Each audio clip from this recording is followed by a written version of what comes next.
How are you? Thank you so much for being here. I must tell you, I've been watching your podcast and seeing you talking about vaccines, which of course is on everybody's mind, number one these days. And it is so refreshing to see people have a nuanced conversation. Among obviously medically sophisticated people who know a lot about this. You've had a lot of vaccines yourself, right? We have. I mean, because you've been to the tropics, this is your life. We're as well vaccinated as anyone. Right. But it's interesting, you constantly interrupt yourselves when you're talking about this to say, oh shit, I hope we don't get in trouble for saying this. Just because It's kind of our job. Trouble. You're just having a nuanced adult conversation as opposed to mere cheerleading. That's not a good place for science to be, right? When you're worried, when you're always looking over your shoulder like that.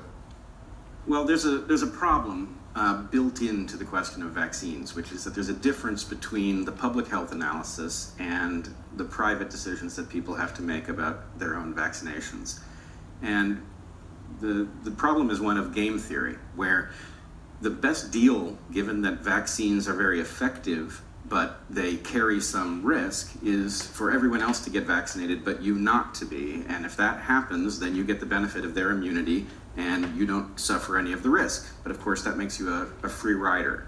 And so there's a tendency to underrate the risks of vaccines in order to get everybody on board with getting them, and then people who raise questions get demonized. So having that nuanced conversation is not an easy thing to do, especially when you know what's coming. You're going to be called in. But it's science. We have to do it, right? I mean, I understand what's going on now. The free rider thing, I get it. And I would say, look, we're in a bad situation. We do need these vaccines. But just don't gaslight me, right? Just don't treat me as a child who can't hear the truth because it might scare me or scare other people. Just tell me the truth. That's all I want. And when you've discussed this, I don't know if you both believe that. I know you've said this, that you would prefer the AstraZeneca one, which is the old school one, where they give you a piece of the real virus, as opposed to the new mRNA one, which is exciting new technology, probably an improvement. But you say, this is what I've heard you say, that you would just like the older one because the new one is just so new. Well, so just to be clear, AstraZeneca is not a fully traditional virus.